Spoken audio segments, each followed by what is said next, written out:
কলমে ও কণ্ঠে রবীন্দ্রনাথ সরকার। কবিতা সরস্বতী বন্দনা।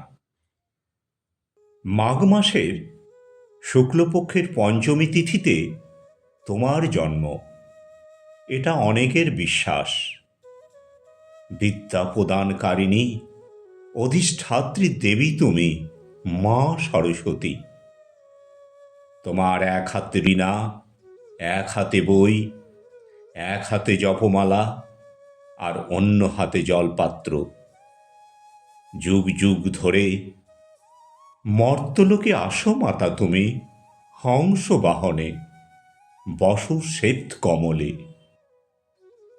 তোমার পূজার দিন সকাল থেকেই কচিকাচাদের মধ্যে থাকে আনন্দের উন্মাদনা। তারা লাল পাড়, বাসন্তী রঙের শাড়ি আর সাদা রঙের পাজামা, বাসন্তী রঙের পাঞ্জাবি পরে হয় সুসজ্জিত, যায় পূজা মণ্ডপে। সঙ্গে নিয়ে যায় বই, সমর্পণ করে তোমার চরণে।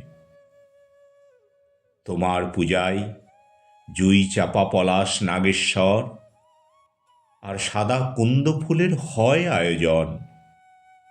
আমের মুকুল ও জবের শীষেরও হয় প্রয়োজন। সামনে রাখা হয় পান, সুপারি, হলুদ, কলা, নারকেল, ফল, আতপ চাল, মিষ্টান্ন আরও নানা রকমের উপকরণ। আবাল বৃদ্ধ বনিতা সবাই করে তোমার আহ্বান। বিদ্যার ভাণ্ডার থেকে উদার হস্তে জ্ঞানের আলো তুমি করো তাদের প্রদান।